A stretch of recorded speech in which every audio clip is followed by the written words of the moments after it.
మీ business ఏదైనా మీ ఊర్లో promotion చేయాలంటే అది సుమన్ టీవీతోనే సాధ్యం. ఇప్పుడే సంప్రదించండి. నమస్తే, welcome to Suman TV. Rayachoti, Annamayya district.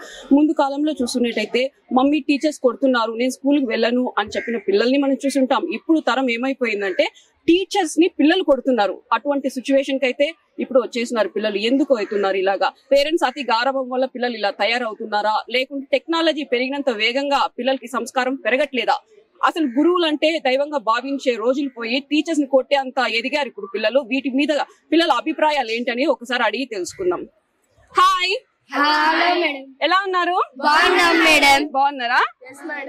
Okay, మీరు క్లాస్ కి ఎంటర్ అవుతానే గురు బ్రహ్మ గురు విష్ణు చెప్తారా? చెప్తాం మేడం. గురు బ్రహ్మ గురు విష్ణు గురుదేవో మహేశ్వర గురు సాక్షాత్ పరబ్రహ్మ తస్మై శ్రీ గురువే నమః. సార్, పిల్లలు మీతో చాలా ఫ్రెండ్లీగా ఉంటున్నారు, మాకు చాలా బాగా చెప్పిస్తున్నారు అంటున్నారు. ఇప్పుడు పిల్లలు ఏమైపోయిందంటే అరిచినా తిట్టినా ఇంట్లో చెప్పడం ఎక్కువైపోతుంది. వాళ్ళు చేసే మిస్టేక్స్ చెప్పకుండా ఉంటున్నారు, వాళ్ళే ఒప్పుకుంటున్నారు. మనం లైవ్ లో చూస్తున్నాం. దీని గురించి వాళ్ళ మైండ్ సెట్ అనేది ఎలా ఉంది ఇప్పుడు? ఈ రోజుల్లో మా స్కూల్ అనే కాదు, ఏ స్కూల్ అయినా సరే చదువుకునే పిల్లలందరూ కూడా ఎక్కువగా మీడియాకు ఎక్కువ ప్రభావితమవుతున్నారు. తర్వాత సెల్ ఫోన్లతో ఎక్కువ ప్రభావితమవుతున్నారు. దాని వలన వాళ్ళ యొక్క మాట తీరులో కానివ్వండి, ప్రవర్తన తీరులో కానివ్వండి కొద్దిగా తేడా అయితే కనపడతా ఉంది. సహజంగా పిల్లలను స్కూల్లో చదువుతో పాటు మంచి విద్యాబుద్ధులు కూడా చెప్పించడం అనేటటువంటిది జరుగుతూ ఉంటది. పాఠం చెప్పేటప్పుడు దాంట్లో భాగంగానే వాళ్లకు నీతి సూత్రాలు కూడా, నీతి వాక్యాలు కూడా, నీతి పాఠాలు కూడా చెప్పాల్సినటువంటి అవసరం ఉంది, చెప్తా ఉంటారు కదా. కానీ అది ఆ మోతాది ఈ మధ్యన తగ్గింది. దానివల్ల ఏం జరుగుతా ఉందంటే ఇది డిస్ట్రాక్షన్స్ అనేవి ఎక్కువ అవుతున్నాయి. ఎందుకంటే సెల్ ఫోన్ల ప్రభావంతో ఏది మంచి ఏది చెడు అని నిర్ణయించుకోలేనటువంటి స్థితిలో పిల్లలు నెట్టివేయబడ్డారనమాట. వాళ్ళని ఆ ఊబిలో నుంచి బయటికి తీసుకురావాలంటే కొంచెము కష్టతరంగానే ఉంది. అది ఉపాధ్యాయులకనే కాదు, తల్లిదండ్రులకు కూడా సమస్యగా అనిపిస్తా ఉంది. పిల్లల్ని సకమైన దారిలో పెట్టుకోవాలంటే ఈవెన్ టీచర్ల పిల్లలు అయినప్పటికీ కూడా ఏదో క్రమశిక్షణగా పెరుగుతూ ఉంటారని చెప్పేసి అందరూ అనుకుంటారు. కానీ ఈవెన్ టీచర్ల పిల్లలు కూడా వాళ్ళ పిల్లలను సక్రమైన దారిలో నడిపించాలని చెప్పంటే ఇప్పుడున్నటువంటి ఈ డిస్ట్రాక్షన్స్ వలన సక్రమమైన మార్గంలో నడిపించాలంటే తల్లిదండ్రులకు కూడా కొంచెం కష్టంగా అనిపిస్తుంది. అలాంటిది కొంచెం పిల్లల ప్రవర్తన మీద, చదువు మీద అవగాహన సరిగా లేనటువంటి తల్లిదండ్రులు పాపము వాళ్ళ పిల్లల పట్ల సరిగా శ్రద్ధ పెట్టలేనటువంటి పరిస్థితి ఉంది ఇప్పుడు. ఎందుకంటే నిద్ర లేచినప్పటి నుంచి వాళ్ళ పనుల మీద వాళ్ళు వెళ్తా ఉంటారు. కానీ మా పిల్లలు ఎలాంటి ప్రవర్తన కలిగి ఉంటారు, సరిగా బడికి పోతున్నారా లేదా, సరిగా చదువుతున్నారా లేదా, ఇవన్నీ చూసుకునే అంత సమయము వాళ్లకు తీరిక లేకపోవడం అనేది కూడా ఈ పిల్లలు ఇలా ప్రవర్తించడానికి ఇంకొక కారణమైతా ఉంది. సమాజం మోటివేషన్ అనేది చాలా ఇంపార్టెంట్. అవును మేడం. ఇప్పుడు సమాజంలో పెద్దలు ఏదన్నా తప్పు చేస్తే పోలీసులు శిక్షిస్తారు. అదే ఇంట్లో ఏదన్నా పిల్లలు తప్పు చేస్తే తల్లిదండ్రులు శిక్షిస్తారు. అదే పగలంతా మన స్కూల్లోనే ఉంటారు కాబట్టి మరి స్కూల్లో పిల్లలు చేసేటటువంటి తప్పులను దండించేదానికి ఇక్కడ ఎవరు లేరు అని చెప్పేసి అనకూడదు కదా.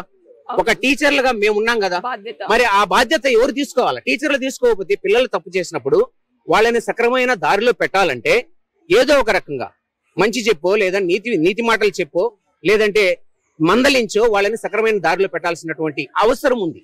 మరి ఆ అవసరం మీకు లేదు అని చెప్పనేసి చెప్తా ఉంటారు. కాబట్టి ఇప్పుడు టీచర్లు కూడా ఏమైపోతున్నారు అంటే వాళ్లకు ఫ్యామిలీస్ ఉంటాయి. ఎందుకంటే కొంచెం చొరవ చూపించి నిన్న జరిగినటువంటి సంఘటన రాయచోట్లో ఒక టీచరు మరణానికి దారి తీసిందనమాట.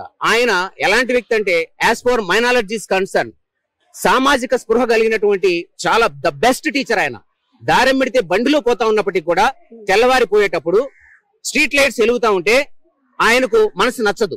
బండి ఆపి మరి పోయేసి ఆ స్విచ్లన్నీ అంటే లైట్లన్నీ ఆఫ్ చేసి ఆ తర్వాత మళ్ళీ బండి స్టార్ట్ చేసుకొని పోయేటటువంటి వ్యక్తి.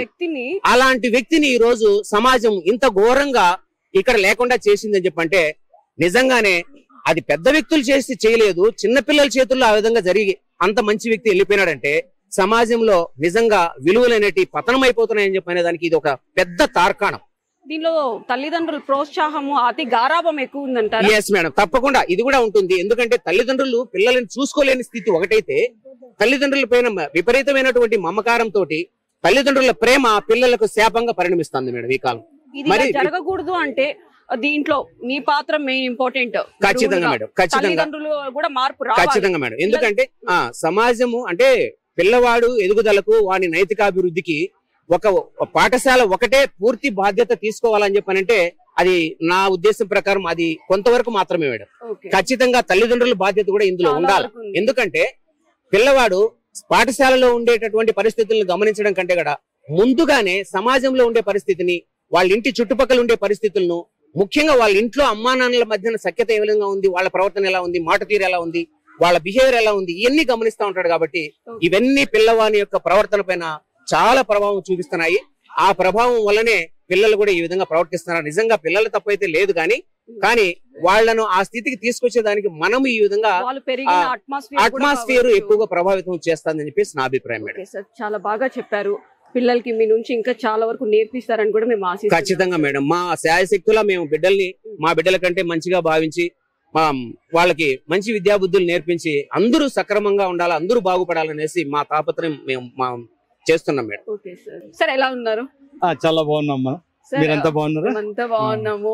మీ పిల్లలు ఎలా ఉన్నారు? మా పిల్లలు ఇంకా వేరే చెప్పనవసరం లేదు.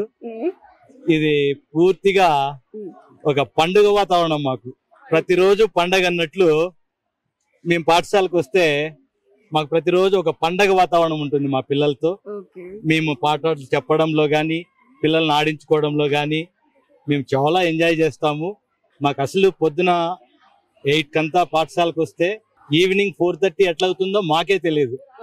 అంత సరదాగా ఉంటాం పిల్లలతో, అంత బాగా ఉంటుంది. అందులో బాగా సంతోషంగా ఉన్న రాయచోటిలో ఒక విషాదం చోటు చేసుకునింది. స్టూడెంట్స్ వచ్చి ఒక టీచర్ ని చంపేయడం జరిగింది. దీని పట్ల మీరు ఏమనుకుంటున్నారు?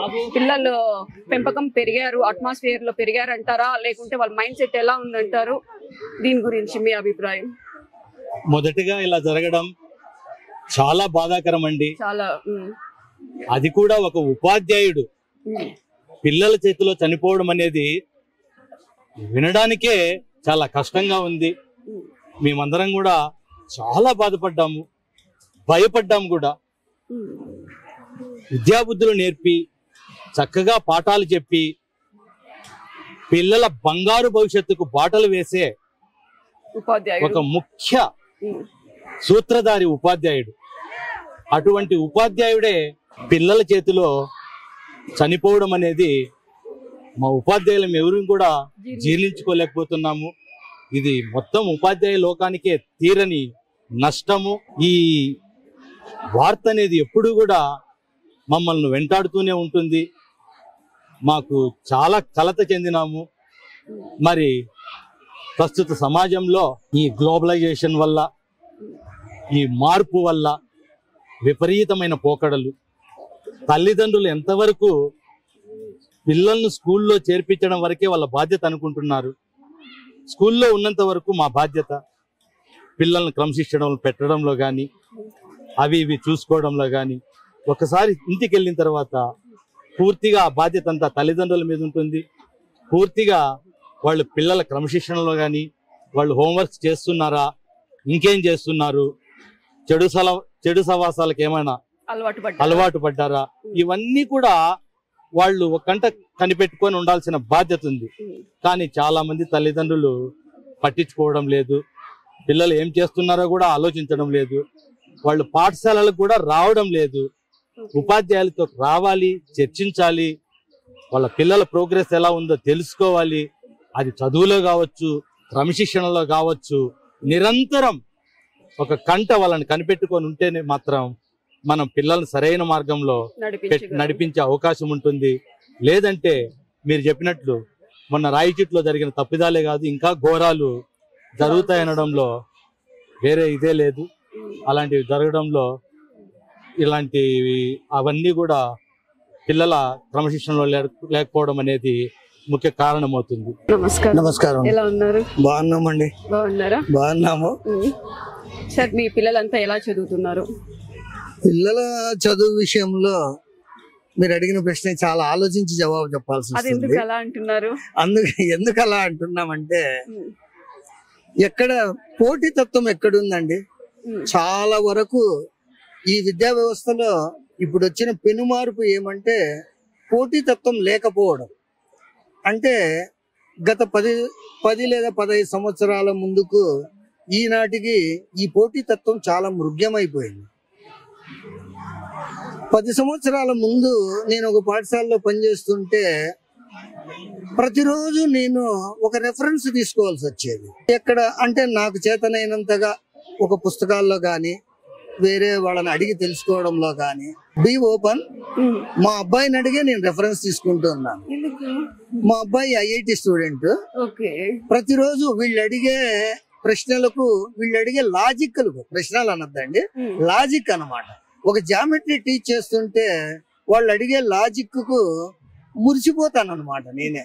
అయ్యో ఇంత బాగుందా, అవును కదా చందు, కరెక్ట్ రా చెప్పాను, నువ్వు చెప్పింది చాలా కరెక్ట్, నేను ఈ రోజు చూసి రేపు ఉదయం నీకు చెప్తాను అని చెప్పి ఆ రోజు రాత్రి ఫోన్ మీదనే మా అబ్బాయిని అడిగి అతని దగ్గర రెఫరెన్స్ తీసుకొని మరుసటి రోజు ఉదయం పాఠశాలలో పోయి చెప్తే వాళ్ళు ఆనందంతో పరవశించిపోయేవాళ్ళు.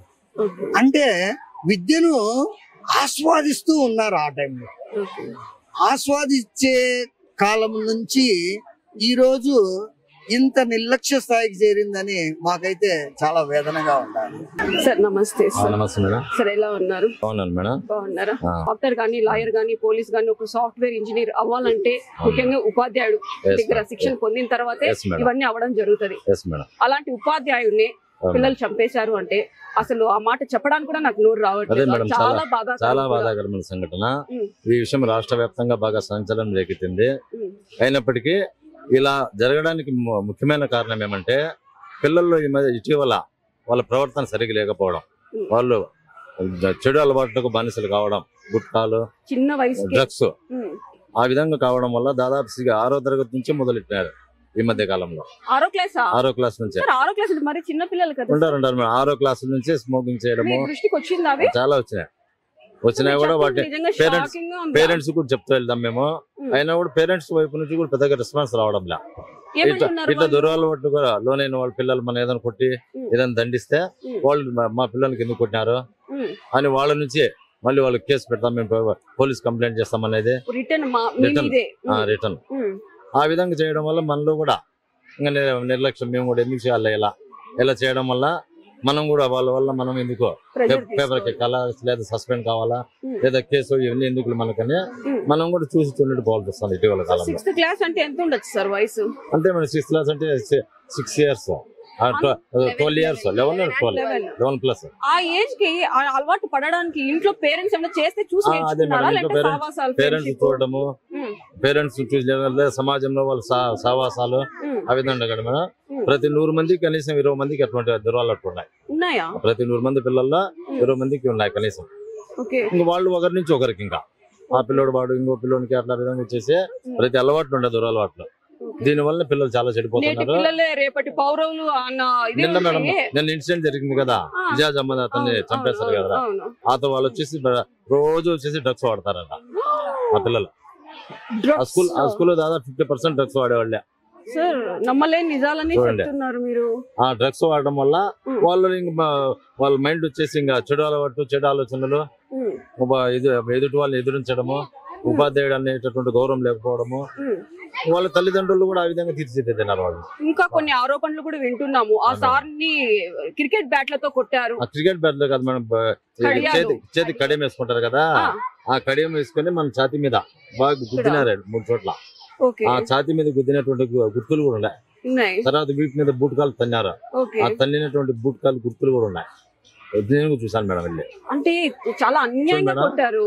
చాలా టీచర్ ను 9వ తరగతి చదివే పిల్లడు ఆ విధంగా అన్యాయంగా కొట్టి తర్వాత చనిపోయే చావు కారణమైనారంటే ఆ పిల్లడు సమాజంలో ఎవరినైనా చంపేదని రెడీగా విద్యాబుద్ధులు చెప్పే టీచర్నే చంపినటువంటి వ్యక్తి పెద్ద తర్వాత వాళ్ళ అమ్మని కానీ వాళ్ళ నాయన కానీ సమాజంలో ఎవరు కూడా ఎదిరిస్తాడు. ఎవరిని కొట్టినా మనం ఆలోచించాల్సిన విషయం. ఆ విధంగా ఒకరిని చూసి ఒకరు ఇంకొకరు మారిపోతున్నారు పిల్లలు. సార్ దీనికి అడ్డుకట్ట వేయలేమంటారా? ఇది ప్రభుత్వం నుంచి రావాలి మేడం. ఎందుకంటే ప్రభుత్వం ఈ ఉపాధ్యాయులకు వాళ్ళు కఠినమైనటువంటి నిర్ణయాలు ఇచ్చినారు. మాకు పిల్లలు కొట్టకూడదు, పిల్లలకు మందలించకూడదు, ఏదైనా పిల్లలు వాళ్ళకి స్టైల్ కటింగ్లు, ఆ పిల్లలు స్టైల్ కటింగ్ చేసుకొని వస్తే మన మేడం ఒక ఆమె జుట్టు కత్తిరించిందంట, హెచ్ఎం మేడం. దానికి ఆమెను సస్పెండ్ చేశారు వెంటనే. ఆ విధంగా Discipline గా లేక. డిసిప్లిన్ లేకపోవడం వల్ల యూనిఫామ్ లేకపోతే సరే రాలేదని క్లాసులకు వాళ్ళకి సస్పెండ్ చేయడం. ఓకే, యూనిఫామ్ కూడా వేసుకురావట్లేదా? యూనిఫామ్ లేదని వస్తారు కదా, వాళ్ళు తిరిగి ఇంటికి పంపిస్తే వాళ్ళని సస్పెండ్ చేయడం. ఓకే, ఇంకా మనం యూనిఫామ్ వేసుకొని ఖచ్చితంగా రావాలని యూనిఫామ్ ఇచ్చినారా, మనం యూనిఫామ్ వేసుకొని రాకపోతే పంపించడము, రోజు ఫోన్ చేసి చెప్పినా కూడా వేసుకురావడంలా. అంటే మొత్తం మీద పేరెంట్స్ లో కూడా మార్పు రావాలా. ఈ ప్రభుత్వం నుంచి కూడా మనకు కఠినమైన చర్యలు తీసుకుంటారు ఏదైనా చేస్తాం మనము. కాబట్టి ప్రభుత్వం మనకు హెల్ప్ చేయడం లే, పేరెంట్స్ హెల్ప్ చేయడం లే. ఇంకా పిల్లలు చూస్తే పిల్లలు చెడిపోతారు. వాళ్ళు మార్చాలంటే మనకి ఎవరు సహకారం లేదు. ఓకే, అది మేడం పరిస్థితి. మెయిన్ మారాలి, సమాజం మారాలి, సమాజం మారాలి, పేరెంట్స్ మారాలి. విన్నారా సార్ చెప్పింది? ఎలా ఉండాలి, ఎలా ఉండకూడదని. ఇక్కడ ఇలా అనేస్తారు, మళ్ళీ మీరు చేసేటివి చేస్తా ఉంటారా? వింటారా మీ సార్ చెప్పినట్టు? మంచి పిల్లలుగా మారుతారా లేదా?